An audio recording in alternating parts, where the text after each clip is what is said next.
2021년 1학기 기독교 영성 개론 과목 공부를 시작하겠습니다. 오늘 공부할 내용은 기독교 영성이라는 것이 무엇인지 이제 전반적인 이해를 돕는 그런 공부를 하도록 하겠습니다. 영성 그러면 여러분 이제 이미지 속에 딱 떠오르는 개념이 있을 거예요. 여러분들의 의견을 좀 들어보고 싶어요. 네, 우리가 이제 이런 질문을 받았을 때 어떤 그 파생적인 2차적인 3차적인 요인들이 있을 거고요. 뭔가 이제 1차적인 뭔가 좀 근본적인 것을 우리가 정의할 수 있어야 될 거예요. 그러니까 영성에 대해서 이렇게 우리가 다양한 생각을 갖고 있으면 정의가 되지 않잖아요. 그러니까 이거를 좀 정의하려면 학문적인 그런 이제 어떤 공부를 통해서 축적된 결과물을 우리가 좀 모아낼 필요가 있죠.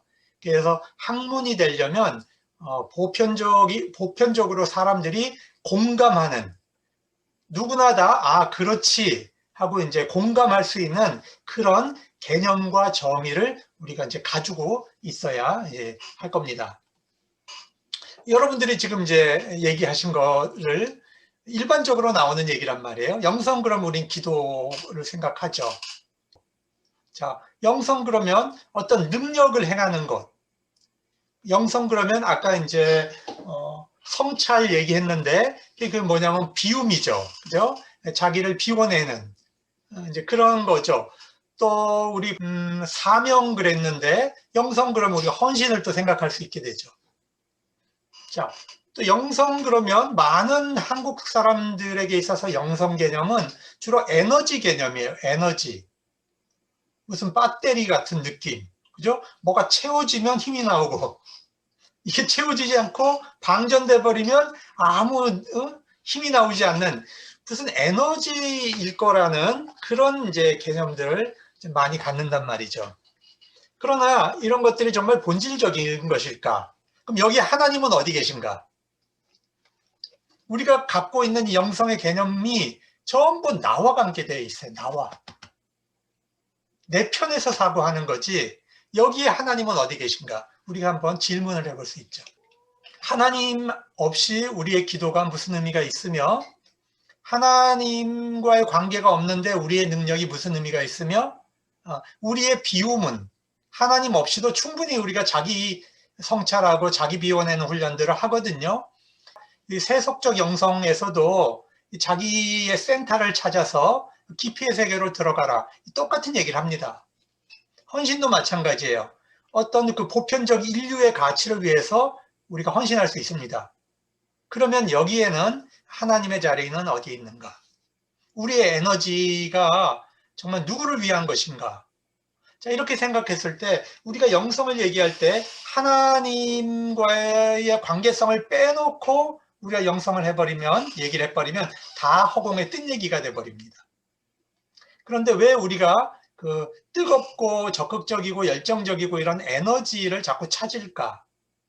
이것이 혹시 내 욕망을 채우는 우리가 영성을 얘기하면서 자기의 빈 공간을 채우려고 하는 그런 이기적인 동기는 아닐까? 한번 우리가 영성을 얘기하면서 이 부분을 생각해 봐야 됩니다. 우리가 얘기하고 있는 모든 영성들이 뭔가 능력을 발휘하고 병을 고치고 방언을 하고 기적을 보이고 예수 그리스도의 이름으로 우리가 뭔가를 행한다고 하지만 우리가 하나님 없이 하나님과의 관계성 없이 우리가 많은 영성이 이야기되고 있을 때는 그것은 잘못된 영성이죠. 그래서 우리가 이제 영성의 문제를 보다 본질로 가지고 들어가야 됩니다. 그래서 오늘 1과에서 우리가 이제 배우려고 하는 것이 기독교 영성에 대한 기본 개념을 배우려고 하는 것인데요. 제가 쓴 책 이름을 산책이라고 이제 이름을 붙였어요. 기독교 영성 산책. 왜 그걸 붙였냐 하면 여러분이 산책길은 머물러 있지 않아요. 산책길은 과정입니다. 쭉 걸어가는 과정이고요. 굉장히 다양한 현상을 봅니다. 그렇죠? 근데 그것을 볼 때 우리가 더 보고 싶은 곳이 있어요. 내가 끌리는 곳이 있어요. 그러면 거기서 머무는 겁니다.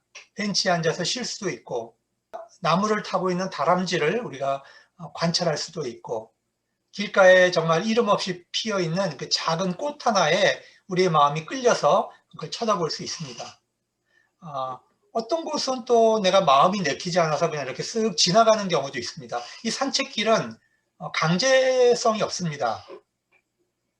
나에게 있어서 굉장히 편안한 곳이고 쉴 수 있는 곳이고 나에게 자유가 주어지는 공간이죠. 그런데 우리는 이 산책길을 갈 때 출발점이 있죠. 우리가 영성을 공부할 때는 이 출발점이 있습니다. 내가 어디서, 내가 무엇 때문에 하나님을 찾는가? 어디서 하나님을 만나야 하는 것인가? 어디서 하나님과 깊은 대화를 시작하는 것인가? 이 출발점이 우리 인생에 있어서 굉장히 중요한 부분입니다. 여러분이 하나님을 알고 예수 그리스도를 영접하고 예수를 믿었지만 우리가 살아오면서 인생을 살면서 정말 실존적으로 완전히 그 밑바닥을 경험하는 시기가 있습니다. 그래서 우리의 신앙은 바닥을 쳐보지 않으면, 밑바닥을 쳐보지 않으면 거기선 진정한 영성이 나올 수가 없습니다. 진정한 하나님을 향한 헌신이 나오기가 어렵습니다. 그래서 우리가 이 밑바닥을 쳤을 때 더 이상 나에게 아무 가능성이 없다는 것을 발견했을 때 그때 우리는 하나님을 알게 되고 하나님을 만나게 되고 하나님을 의지하게 되고 하나님의 사랑을 전폭적으로 수용할 수 있게 되죠. 내 안에 뭔가가 남아있을 때는 오히려 하나님을 받아들이는데 그것이 장애가 되는 것을 우리가 경험하게 됩니다. 출발 지점이 어디냐? 그리고 우리가 두 번째로 영성에 대해서 이제 학문적인 정의를 하려고 합니다. 그리고 우리 머릿속에 있는 영성에 대한 여러 가지 오해들, 한국교회가 가지고 있는 영성에 대한 오해들을 우리가 세 번째로 한번 살펴보려고 합니다. 기독교적인 영성은 어떤 특징이 있는가? 신학적으로. 그것이 네 번째 공부할 내용이고요. 다섯 번째로는 우리가 이제 영성 형성의 개념, 영성 형성이라는 개념, 그 다음에 변형이라는 개념, 그 다음에 영성 훈련이라는 개념, 자, 이런 것을 좀 다루고, 그 다음에 이제 영성이 학문으로 발전되는 역사, 이것을 이제 오늘 총 6가지 꼭지를 한번 살펴보려고 하는 것입니다. 먼저, 영성의 출발점을 한번 보죠. 우리가 하나님을 왜 찾았습니까? 우리에게는 목마름이 있습니다. 제가 이제 그 성지순례를 가서 여리고에서 사회길로 이어지는 1번 도로, 이것을 타고 한 2시간 이렇게 이제 쭉 달려서 내려가면서 제가 이제 느낀 감동이 있습니다. 마음속에 감동이 있는데, 이쪽 오른쪽으로는 끝없이 이어지는 광야입니다. 그 검붉은 흘, 그 다음에 광야, 흙덩어리, 이런 것이 쫙 이어져요. 그러면서 이제 성경에 나오는 여러 가지 이제 광야들이 나오는데, 여기는 이제 다윗이 사울을 피해서 이제 숨어들었던 엔게디 골짜기를 이제 보여주는 것입니다. 여러분, 여기서는 물이 하나도 안 보이죠. 근데 이 엔게디 골짜기 넘어서 깊숙한 곳에 들어가면 작은 폭포가 있습니다. 정말로 기가 막힌 아름다운 또 폭포가 있습니다. 이 황량한 속에서도 은혜가 있죠. 험한 인생길에도 우리가 항상 곳곳에 옹달샘이 있는 것처럼 그런 것이 있습니다. 그리고요, 이 왼편길로는 끝없이 이어지는 이 파란 물이 있어요. 파란 이 사이가 있는데 하얀 소금기가 쫙 깔려서 따라옵니다. 이 두 장면, 오른쪽으로는 붉고 검은 흙덩어리와 이 바위덩어리가 쫙 이어지고요. 파란 하얀 소금이 깔린 이 두 가지가 이어지면서 제가 느낀 감정이 있었습니다. 뭐냐면 목마르다. 예수님의 십자가상에서 외쳤던 거, 내가 목마르다 하신 그 음성이 이렇게 떠올랐어요. 아, 목마르구나. 정말 이스라엘이라는 곳은 목마른 곳이구나. 이 둘은 참 대조가 되죠. 하나는 흙이고 하나는 물인데 양쪽 다 목말라요. 묘한 공통점이 있습니다. 또 둘 다 생명이 살기가 어렵습니다. 사해에는 뭐 전혀 생명이 없고요. 그 광야에는 이제 생명이 있지만 척박한 곳이기 때문에 또 생명이 살기가 쉽지 않죠. 광야와 사해의 공동점, 목마름이죠. 그리고 생존하기가 어렵다는 것입니다. 그런데 하나님은 이 광야를 하나님 백성을 훈련하시는 장소로 쓰시는 거죠. 아브라함, 이삭, 야곱, 요셉이 창세기에 보면 다 이 광야길을 거쳐서 방황하고 광야길을 통해서 가나안에 들어오고 나가고 들어오고 늘 이 광야를 통과하는 것을 우리가 봅니다. 여기서 살아계신 하나님을 체험하죠. 모세와 히브리 백성들은 애굽을 떠나서 광야를 거쳐서 40년의 광야 생활을 거쳐서 가나안 땅으로 들어갑니다. 다윗을 봐도요, 다윗이 이 시편 곳곳에 이 광야의 이야기를 써놨잖아요. 그죠?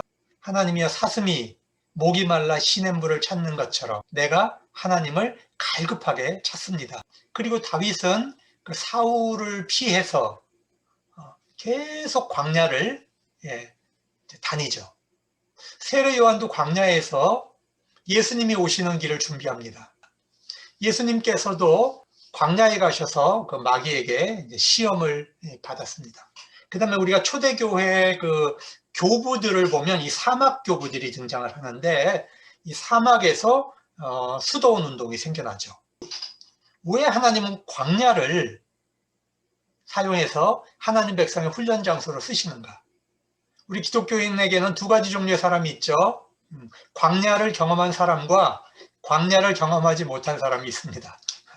여러분 사실 광야를 경험하지 않은 분들은 목회자의 길을 오시면 너무 빨라요. 광야 길이 뭔지 모르는 사람이 하나님의 일을 하는 것은 참 쉬운 일이 아닙니다. 저는 이 광야를 이제 밑바닥이라고 종종 표현합니다. 바닥을 쳐야 된다. 자, 그 답을 찾기 전에 제가 여러분에게 이제 두 개 사진을 보여드립니다. 제가 이제 호주에서 유학을 할 때인데요. 9.11 테러가 났는데 저 혼자 방에서 이 테러 장면을 보면서 저는 이 시뮬레이션인 줄 알았어요. 비행기가 이렇게 날아가면서 저 쌍둥이 빌딩 하나를 들이받고 잠시 후에 또 하나가 와서 박는 거죠. 세상에 어떻게 이런 일이 벌어질 수 있을까? 최첨단의 최강대국인 미국을 상대로 그 비행기 두 대를 납치해서 사실 칼 한 자루 가지고 저 테러를 감행한 거잖아요. 비행기를 납치해가지고. 어떻게 저것이 가능할 수 있었을까? 그것도 충격이었고, 또 하나는 그 펜타곤에 이제 거기 이제 들이박았죠. 여러분, 제가 이 두 사진을 보면서 제 안에 떠오르는 이미지가 있었습니다. 저 쌍둥이 빌딩이 뭔지 아세요? 저거는 세계 금융 자본이 모여 있는 곳입니다. 세계를 움직이는 돈이 모여 있는 거예요. 가장 인간에게 힘, 그 파워로 상징되는 돈의 힘입니다. 돈의 힘. 자, 또 한 곳, 이 펜타곤은요, 군사력, 세계 국방력이 가장 강력한 국가의 국방력을 통제하는 것이 이 펜타곤입니다. 영적으로 우리가 이걸 눈으로 들여다보면 전율이 쫙 흐를 수 있어요. 돈과 군대입니다. 전 세계를 지배하는 돈과 전 세계를 지배하는 군대가 저렇게 쉽게 무너질 수 있다는 거죠. 여러분, 우리 인간이 가장 원하는 게 뭐죠? 하나님 없는 인간이 가장 원하는 건 돈이고요. 그거는 권력입니다. 돈과 권력입니다. 그것을 지탱하는 것은 군사력이죠. 너무나 그 상징적이고 너무나 많은 것을 생각해 봐야 될 그런 이제 사진이라고 보여집니다. 자, 그러면 왜 광야인가? 가봅시다. 인간이 살고 있는 곳에서 돈과 군사력이 통하지 않는 곳이 있습니다. 그곳이 바로 광야입니다. 여러분, 광야에는요, 문명도 없고요, 거의 쇼핑도 없고요, 정치도 없고요, TV도 통하지 않습니다. 여러분이 우리가 핸드폰 가지고 거기 들어가도 아무 연락도 되지 않습니다. 모든 것이 단절됩니다. 여러분 거기 돈을 트럭으로 싸질머지고 들어가도 돈은 무력한 곳입니다. 군대 들어오면 뭐합니까 거기서? 생존이 안 되는데. 여러분 이 광야야말로 인간이 가장 무력해질 수 있는 곳이고 그곳이야말로 하나님을 의존해야만 살 수 있는 곳이죠. 여러분 자기의 생존, 자기의 안전, 자기 실현은 오로지 하나님하고의 관계성 속에서만 광야에서는 생존할 수 있습니다. 자, 그렇기 때문에 하나님은 자기의 일꾼들을, 자기의 백성을 광야로 밀어 넣으시는 겁니다. 거기서 우리가 새로워지지 않으면, 광야에서 하나님을 만나지 않으면 우리가 의존하는 모든 것은 우상입니다. 아무도 없이 오로지 단독자로 하나님 앞에 서야 하는 곳, 그곳이 바로 우리의 광야죠. 자, 이 광야는 지리적인 것만을 의미하는 것은 아닙니다. 우리 인생을 살면서 우리는 광야를 만납니다. 모든 것이 무너지고 건강도 무너지고 돈도 깨지고 인간관계도 깨지고 사랑했던 사람 다 떠나고 자기 홀로 남아서 삶에 아무 매력을 느끼지 못할 때 차라리 죽었으면 좋겠다고 생각하는 그 마지막 순간에 우리가 만나는 하나님, 그분이 주시는 그 평화와 기쁨과 그 행복과 그 무궁무진한 능력, 이것을 우리가 맛보면서 우리가 거듭나야 우리가 영성을 이해할 수가 있는 겁니다. 그래서 영성은 저는 관계라고, 여러분 영성은 배터리가 아닙니다. 영성은 에너지가 아니에요. 지극히 자기 욕망입니다. 그 에너지는. 하나님이 주시면 에너지 받는 거고요. 하나님이 안 주시면 안 받는 거죠. 그 에너지 가져봐야 우리는 욕망했습니다. 여러분, 하나님만으로 우리가 모든 것을 만족할 수 있는 단계가 될 때, 그때서야 우리가 영성이 시작되는 것이죠. 내 안의 에너지가 영성을 만들지 않는 거죠. 여러분, 그래서 우리 안에는 갈증이 있습니다. 우리가 물질을 풍요롭게 살면서 많은 사람을 만나면서 많은 소리를 들으면서 많은 또 정보를 접하면서도 우리 안에는 채워지지 않는 갈망이 있습니다. 하나님을 향한 갈망이 있죠. 이것이 바로 영적인 목마름의 상징입니다. 시편 42편 1절 2절 말씀, 다윗의 간절함이 있죠. 하나님, 사슴이 타도록 목말라 시냇물을 찾듯 내 영혼이 주님을 찾아 애태웁니다. 내 영혼이 하나님 곧 생명의 하나님을 갈망하니 언제 내가 나아가서 하나님을 배울 수 있을까? 자, 타도록 목말라, 갈망이죠. 애태웁니다. 갈망이죠. 하나님을 어떻게 만날까요? 언제 만날까요? 갈망이죠. 우리 안에는 이 영적 갈망이 있습니다. 이 영적 갈망을 해결하는 유일한 길이 바로 이 삼위일체 하나님과 우리가 만나는 겁니다. 교제하는 것입니다. 이것이 영성입니다.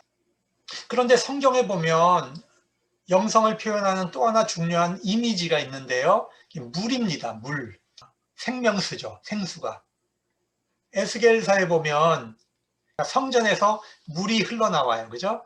쫙 흘러나와서 이것이 발목에 차고 무릎에 차고 허리에 차고 내 몸에 키를 넘기죠. 그래서 막 헤엄을 치고, 자, 이런 장면이 나오죠.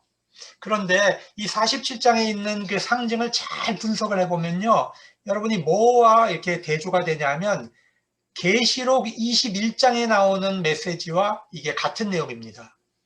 자, 보세요. 이 강물이 흘러 들어가는 곳에선 온갖 생물이 번성하여 살게 될 것이다. 과일은 사람들이 먹고 그 잎은 약재로 쓸 것이다. 자, 에스겔의 이미지거든요. 생명수 이미지입니다. 계시록 22장 볼게요. 천사는 또 생명수의 강을 내게 보여주었습니다. 12종류의 열매를 맺는 생명나무가 있어서 달마다 열매를 내고 그 나뭇잎은 민족들을 치료하는 데 쓰입니다. 자, 여러분 요한이 본 상상이 그냥 아무거나 막 갖다 보는 상상이 아니에요. 요한이 사용하고 있는 상상은 그 구약에 사용된 이미지를 갖다가 그대로 쓰는 거예요. 대부분이. 그래서 이상한 그림 그려놓고 막 요한계시록을 황당무계하게 설명하는 사람들이 있는데 절대로 그렇게 이해하면 안 돼요. 요한계시록의 이미지는 굉장히 성경적 이미지를 묵시적으로 쓰는 거예요. 그래서 왜 물이 생명수냐? 그것은 우리 안에 갈증이 있기 때문에 그래요. 하나님을 향한 갈증과 갈망이 있기 때문에 그것을 채워주는 생명수가 바로 예수 그리스도인 것이죠.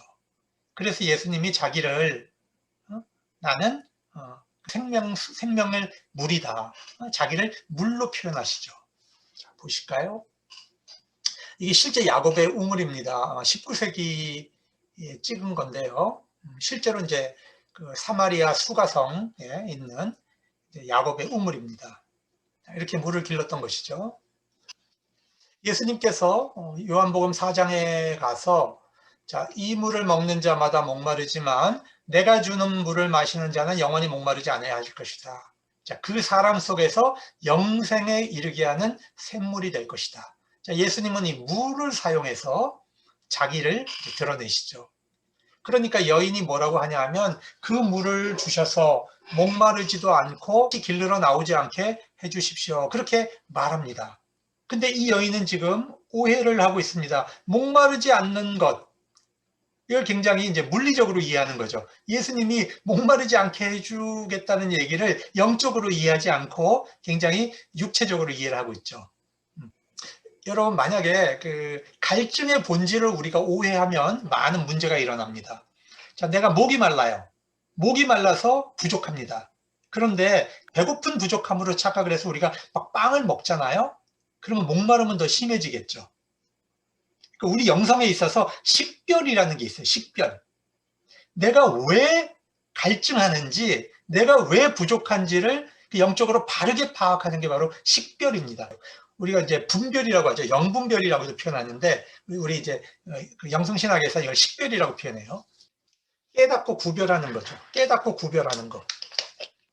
그래서 예수님이 영적 갈증과 육체적 욕망을 혼동하고 있는 여인의 죄를 노출하십니다. 네 남편 불러와라. 갑자기 물 얘기하시다가 남편 얘기로 가죠.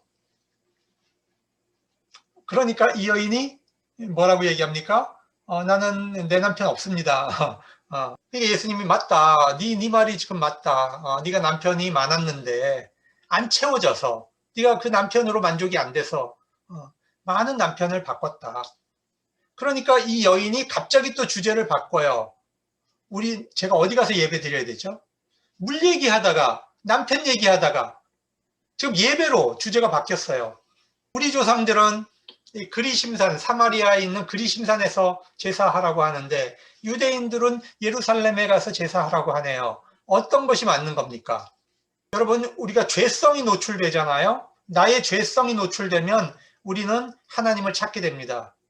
이 죄 문제를 해결하기 위해서 하나님을 만나고 싶어집니다. 그래서 이 여인은 자기 내면에서 그 예배를 지금 요구하게 되죠. 자기 죄의 문제를 해결할 수 있는 방법이니. 그래서 예수님이 죄성을 노출하게 되니까 이 여인은 속죄의 장소가 어딥니까? 어디 가서 내가 속죄해야 됩니까? 이때 예수님이 뭐라고 하십니까? 그것은 장소의 문제가 아니다. 하나님은 영이시니 예배하는 자가 영과 진리로 예배해야 된다. 그렇게 말씀하시죠. 자, 이 장소입니다. 이게 바로 이제 그 세겜이라는 곳이죠. 구약에 나오는 세겜, 야곱이 살았던 것이고요. 야곱의 우물이 이제 여기 이쪽 어디에 있습니다. 있고 이게 이제 두 개의 언덕처럼 돼 있죠. 쌍둥이 언덕처럼 돼 있는데 이게 어깨라는 뜻이에요. 세겜이라는 말이 어깨라는 뜻이에요. 이쪽에 그리심산, 이쪽이 에발산. 여호수아가 여기에 올라가서는 축복을 선포하고 이쪽에 올라가서는 저주를 선포하는 그런 일을 했죠. 하나님은 영이시니 영과 진리로 예배하라. 여기서 우리가 삼위일체 개념을 발견하게 됩니다. 영, 성령과 진리이신 예수 그리스도. 나는 길이요, 진리요, 생명이다. 하신 그 예수 그리스도. 빌라도가 묻죠. 진리가 무엇입니까? 진리가 무엇이냐? 예수님이 침묵하시죠. 이미 주님은 자신이 진리라는 걸 드러냈는데 깨닫지 못하죠. 요한복음에 보면. 요한복음은 그래서 이 진리 문제가 굉장히 중요합니다. 성령과 예수 그리스도. 이 관계성 속에서, 삼위일체 하나님과의 관계성 속에서 우리가 영적인 목마름을 해결할 수 있다는 것입니다. 자, 어거스틴은 고백록 1장에서 제일 첫 부분에서 하나님, 당신은 우리를 당신을 향하도록 만드셨기에 당신 안에서 쉼을 찾기까지 우리 마음은 안식을 얻지 못합니다. 이렇게 표현합니다. 하나님을 만나는 장소가 우리 내면 안에 있다는 거죠. 어거스틴의 영성은요, 내면적이에요. 그래서 우리 마음 안으로 파고 들어가서 그 안에서 하나님을 만나게 돼 있어요. 어거스틴의 영성의 방법은 밖으로 나가는 게 아닙니다. 내면입니다. 안으로 깊숙이 들어가서 하나님의 흔적을 발견하고 위로 상승하는 겁니다. 자, 파스칼은 이렇게 말합니다. 빵세에서 모든 사람에게는 오직 하나님만 채울 수 있는 하나님이 만드신 공간이 있다. 어떤 것으로도 안 채워진다는 거죠. 하나님 외에는 어떤 것으로도 채워지지 않는 것이죠. 여러분, 우리의 영성은 이런 겁니다. 하나님과의 관계성이고요. 그 영성은 왜 생깁니까? 하나님께서 우리 안에 하나님의 형상을 두셨기 때문입니다. 이것이 아까 이제 보여드렸던 엥게디 골짜기에 깊숙이 들어가면 거기에 샘이 있습니다. 이렇게. 다들 여기까지 못 가보고 그냥 지나칩니다. 이거는 이제 여러분들 뭐 다른 공부하다가도 배우실 건데, 히브리어 루아흐는 바람이죠. 바람, 숨, 생명의 원리. 하나님께서 흙으로 사람을 만드시고 우리 안에다가 숨을 불어넣으시는데 그 불어넣으시는 게 바로 루아흐입니다. 그래서 이 루아흐는 하나님의 영, 숨, 바람. 그래서 성령은 어디서 와서 어디로 가는지 우리가 알지 못한다. 바람이 어디로부터 와서 어디로 가는지 알지 못한다. 이제 예수님이 그 비유를 쓰시잖아요. 바로 이 바람이 하나님의 그 숨, 영과 관련이 됩니다. 그리고 이 헬라어로는 푸뉴마라고 이제 표현하는데, 여러분 우리가 영 그러면 자꾸 물질과 몸과 영을 대비시키잖아요. 이건 잘못된 개념이에요. 이건 플라톤주의예요. 성경에서는 몸을 악하게 보지 않아요. 아시겠죠? 하나님이 창조하신 우리 육체, 물질 세계 절대로 악한 게 아닙니다. 뭐가 악합니까? 불순종하는 인간의 그 인격, 그것을 악이라고 보는 거예요. 그걸 그러니까 성령에 불순종하는 사르크스, 이걸 악하게 보는 거지. 우리의 소마, 우리의 바디, 우리의 몸, 아기를 낳는 여성의 몸, 다 홀리한 거예요. 응? 남성의 몸, 여성의 몸, 다 아름다운 겁니다. 그런데 우리가 교회사 속에서 여성의 몸을 그 남성을 유혹하는 악한 것이라고 그런 이미지를 만들어낸 거는 굉장히 가부장적인 잘못된 구조예요. 육이라고 성경에서 얘기하는 육은 하나님에게 불순종하는, 성령에게 불순종하는 인격을 우리가 육이라고 표현하는 겁니다. 사르크스라고 하는 거지, 그게 소마, 몸이 아닌 거예요. 그래서 영과 몸은 반대되는 개념이 아니라 영과 불순종하는 인격, 불순종하는 육, 이것이 서로 대립되는 관계가 되는 겁니다. 사도 바울이 영에 속한 사람, 육에 속한 사람, 영을 따르는 사람, 그 다음에 육을 따르는 사람이라고 표현할 때 이 영에 속한 사람이라고 하는 것은 성령에 순종하는 인격입니다. 이게 영성이에요. 그리고 육에 속한 사람은 성령에 불순종하는 인격을 우리가 육이라고 얘기하는 거예요. 오늘날 한국교회가 이 잘못된 이원론, 이 플라톤주의 이원론에 물들어 있어요. 영성을 이해할 때. 물질이 왜 악해요, 물질이. 하나님께서 만드시고 아름답다 그랬어요. 아주 좋다 그러셨어요. 하나님은 굉장히 좋으시다. 기뻐하셨어요. 하나님이 싫어하시는 것은 자연을 싫어하시는 게 아니라 인간의 그 불순종에 의해서 이 타락해진 인간, 그 인간에 의해서 사용되는 모든 것들, 이런 게 하나님이 보시기 싫어하시는 것이지, 이 자연 그 자체는 하나님의 아름다운 영역이에요. 자, 그러면 산드라 슈나이더스라고 하는 여성 학자가 있는데요. 자, 그분이 이제 정의를 한번 볼게요. 영성 정의를 어떻게 했는지. 자, 일반 영성 정의입니다. 일반적인 영성 정의, 그 다음에 기독교적인 영성 정의를 한번 구분해 볼게요. 영성은 자, 목표가 있어야 돼요. 목표. 궁극적인 거예요. 궁극적인 거. 궁극적인 건 뭡니까? 누구에 의해서도 타치받지 않고 변하지 않는 어떤 절대적인 것.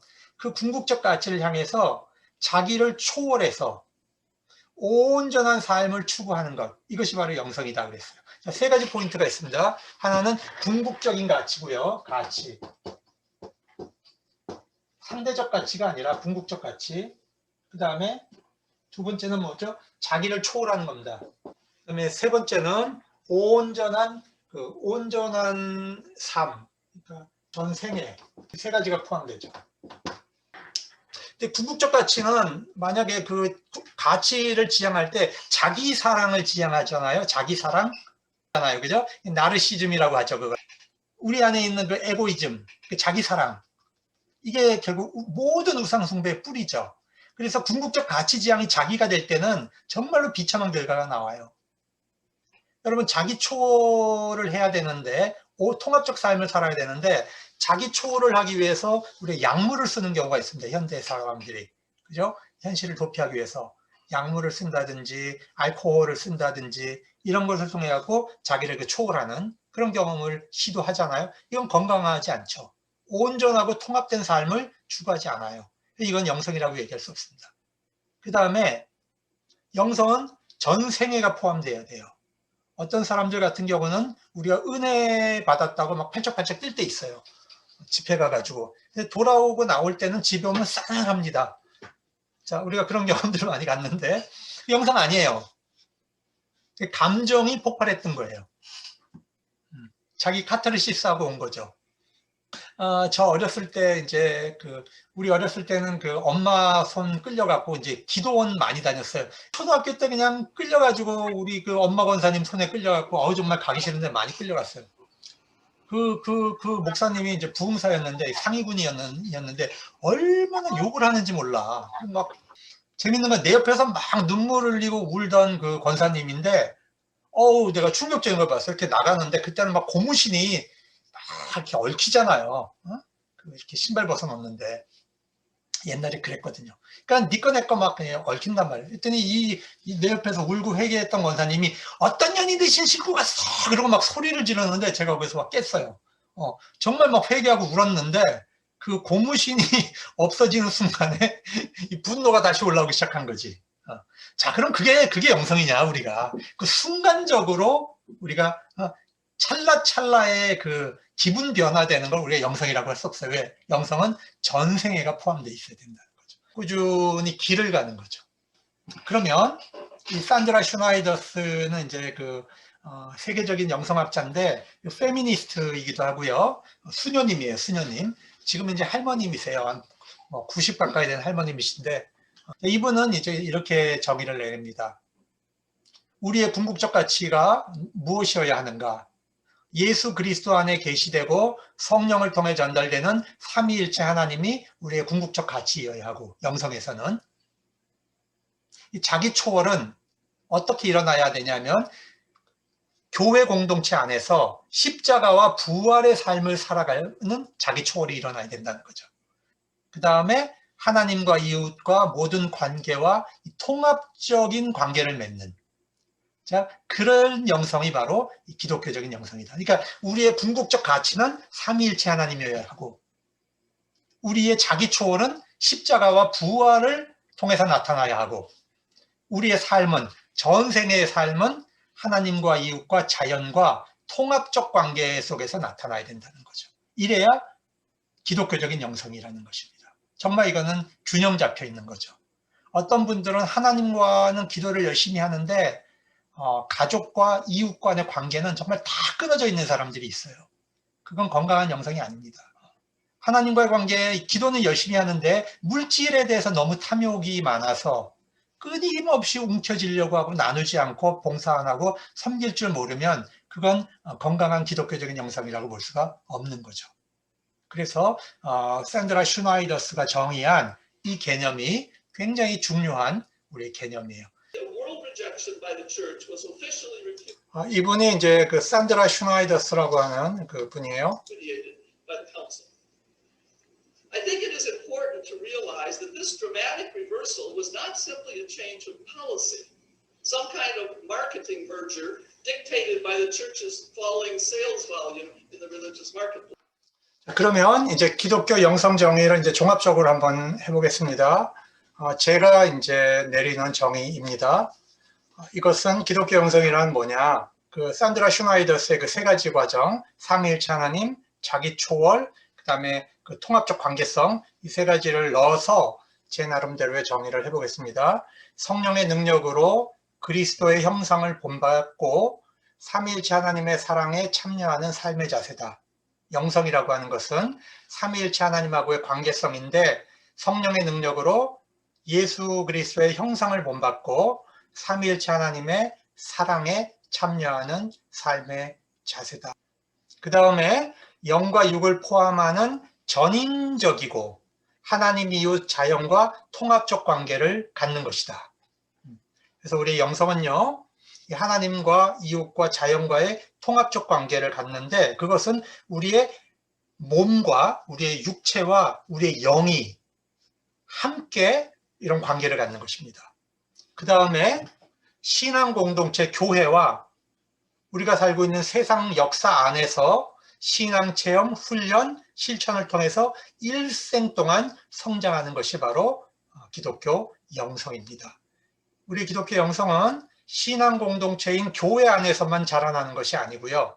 우리의 영성의 영역은 바로 교회와 교회 바깥에 하나님이 주신 온 인류 사회 안에서 우리가 신앙을 체험하고 훈련하고 실천하는 것을 일평생 함께 가지고 가는 그런 것이 바로 기독교 영성이라고 볼 수가 있는 것입니다.